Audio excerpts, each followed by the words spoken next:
Hello, welcome back my YouTube channel. അപ്പോൾ ഇന്ന് നമുക്കൊരു ഈവനിങ് വ്ളോഗ് നോക്കിയാലോ. ആകെ ഒരു ഈവനിങ്ങിലുള്ള കുറച്ച് കാര്യങ്ങൾ മാത്രമുള്ള ഒരു വ്ളോഗാണ്. അപ്പോൾ നമുക്ക് നോക്കാം.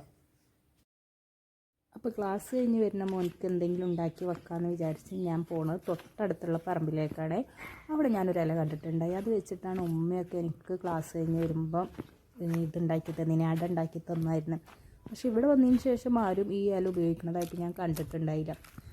വീടായിട്ട് ഇവിടെയൊക്കെ ക്ലീൻ ചെയ്തത് കാരണം നമുക്ക് ഇപ്പുറത്തേക്ക് വന്നിട്ട് ഈ ഇലകളൊക്കെ പറിക്കാൻ പറ്റും. അപ്പം ഞാൻ നല്ല നട്ടുച്ച വെയിലത്ത് ആണ് ഈ പരിപാടിക്ക് ഇറങ്ങിയിട്ടുള്ളത്.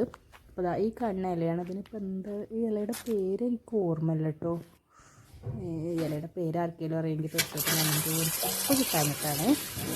അല്ല, കമൻറ്റ് ചെയ്യുന്നു വേണ്ട, നിങ്ങൾക്ക് ഓർത്ത് വെച്ചാൽ മതി. ഈ ഇലയാണ് ഞങ്ങൾ അധികം മലപ്പുറം ഭാഗത്തൊക്കെ ഒരു ആൾക്കാരൊക്കെ ഈ ഇല വെച്ചിട്ടാണ് അട ഉണ്ടാക്കുക. പിന്നെ എൻ്റെ കയ്യിൽ ശർക്കരയും കാര്യങ്ങളൊന്നും ഉണ്ടായില്ല. അപ്പം ഞാൻ പഞ്ചസാര വെച്ചിട്ടാണ് ഉണ്ടാക്കുന്നത്. പഞ്ചസാര വെച്ചത് അത്ര വലിയ ടേസ്റ്റൊന്നുമില്ല.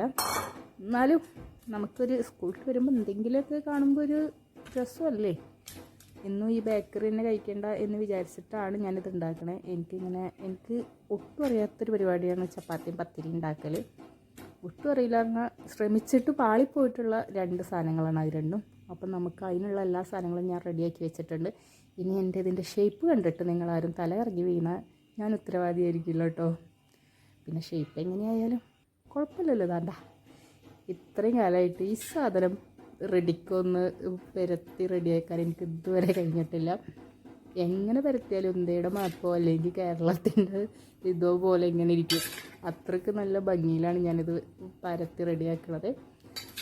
എന്നാലും എന്നെക്കൊണ്ട് കഴിയുന്ന രീതിയിലൊക്കെ ഞാൻ ട്രൈ ചെയ്യുന്നുണ്ട്. ഒരിക്കൽ ശരിയാകുമായിരിക്കും. അപ്പം നമ്മൾ ഇതിലേക്ക് കണ്ടമാനം തേങ്ങ ഇടുന്നുണ്ട്. ഞാൻ ഒരുപാടൊന്നും ഉണ്ടാക്കില്ല, അത് 5 ഉണ്ടാക്കിയുള്ളൂ കേട്ടോ. ചിലപ്പോൾ ഇതൊക്കെ ഞാൻ തന്നെ കഴിക്കേണ്ടി വരും. ആരും വേണ്ടെന്ന് പറഞ്ഞു കഴിഞ്ഞാൽ പിന്നെ ലാസ്റ്റ് ഞാൻ തന്നെ എടുത്ത് കഴിക്കേണ്ടി വരുമല്ലോ എന്ന് വിചാരിച്ചിട്ട് ഞാൻ കുറച്ച് ഉണ്ടാക്കണുള്ളൂ. അപ്പോൾ അതിൻ്റെ ഷേപ്പൊക്കെ കണ്ടല്ലോ അല്ലേ. ഇതിലേക്ക് കാണാത്ത പോലെ ഇരിക്കുക, ആരും ഒന്നും പറയരുത്, ഓക്കെ. അപ്പോൾ ഇതിന് ശേഷം ഇത് ഞാനിങ്ങനെ ഒക്കെ ഇതാക്കി ഇതുപോലെ മടക്കിക്കൊണ്ട് എന്തായാലും പുറത്തേക്ക് വരില്ല. എൻ്റെ സപ്പോർട്ട് ഉണ്ടായത് കാരണം എന്തായാലും ഇത് പുറത്തേക്ക് വരില്ല എന്ന് എനിക്കറിയാം. പിന്നെ എൻ്റെ പരത്തൻ്റെ ഒരു ഉഷാറുകാരനാണ് ഇലയുടെ അപ്പുറത്തേക്ക് വരെ എത്തിയിട്ടുണ്ട് ഒരു സൈഡ്. അങ്ങനെ ഞാനിത് ഉണ്ടാക്കാമെന്ന് വിചാരിച്ചു. ഇത്രയും റിസ്ക് ആയിട്ടുള്ള പരിപാടിയൊക്കെ ചെയ്യുകയെന്ന് പറയണത് സമ്മതിക്കണമല്ലേ. അപ്പം അങ്ങനെ ഞാനിത് ഉണ്ടാക്കി മടക്കി എന്തായാലും നമുക്കിത് ആവിക്ക് വെക്കുക. നല്ല ഭംഗി. ഈ ഇലയിൽ ഉണ്ടാക്കി കഴിച്ചിട്ടുണ്ടെങ്കിൽ കഴിക്കാത്തവരൊരു പ്രാവശ്യം കഴിച്ചോളൂ. നല്ല ടേസ്റ്റായിരിക്കും. ഈ ഇലയുടെ ആ ഒരു ഇതൊക്കെ അതുമേക്ക് വെക്കുമ്പോൾ ഭയങ്കര ടേസ്റ്റാണ് കേട്ടോ. അങ്ങനെ ഞാനിത് ആവിക്ക് വെച്ച് മോനെ പിടിക്കാനല്ല പിക്ക് ചെയ്യാൻ വേണ്ടി പോവുകയാണ്. അപ്പോൾ ഞാൻ അതിൻ്റെ ഇപ്പുറത്തൊരു കണ്ടോ ആ റോഡിൻ്റെ സൈഡിലൊരു നല്ല ഭംഗിയുള്ളൊരു ഏരിയ കേട്ടോ. എന്തായാലും ഈ അടുത്ത ദിവസം ഞാൻ അത് പോയി നോക്കും. അങ്ങനെ ക്ലാസ് കഴിഞ്ഞ് വന്ന മോന് അട കണ്ട് അവൻ്റെ കിളി കയറി കേട്ടാ. എന്ത് ഭംഗിയാണ്. പിന്നെ ഒന്നും പറഞ്ഞൊന്നുമില്ല, ആശം കഴിച്ചേട്ടാ. ഇത് ഞാനാണ് കഴിക്കുന്നത്. പിന്നെ ഞാൻ മോനെ എടുക്കാൻ പോയ സമയത്ത് ഈ സാധനം കണ്ടായിരുന്നു. ഇതാർക്കെങ്കിലും അറിയോ ഇതെന്താണെന്നുള്ളത്? പണ്ട് എനിക്ക് ഓർമ്മയുണ്ട്, കുഞ്ഞിലെ ആളുകൾ ഇത് കഴിക്കുമായിരുന്നു, കൊച്ചുങ്ങളൊക്കെ ഇത് കഴിക്കുമായിരുന്നു കേട്ടോ. അതിൻ്റെ പേരൊന്നും എനിക്ക് ഓർമ്മയില്ല. എന്തായാലും ഇതിപ്പോൾ കുറേ കാലത്തിന് ശേഷം ഞാൻ കാണുന്നത്. ഇപ്പോൾ കുറേ ദിവസം എടുക്കാണ്. അപ്പോൾ വിചാരിക്കില്ല ഈ മരത്തിനൊന്നാണ് ചെയ്യുന്നത്.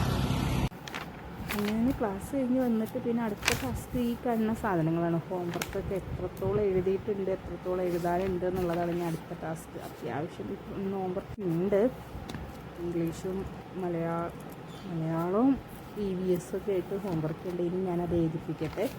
കൂടുതൽ നേരം ഞാനിവിടെ നിന്ന് പ്രസംഗിക്കാൻ നിന്ന് കഴിഞ്ഞാൽ സമയം പോവും.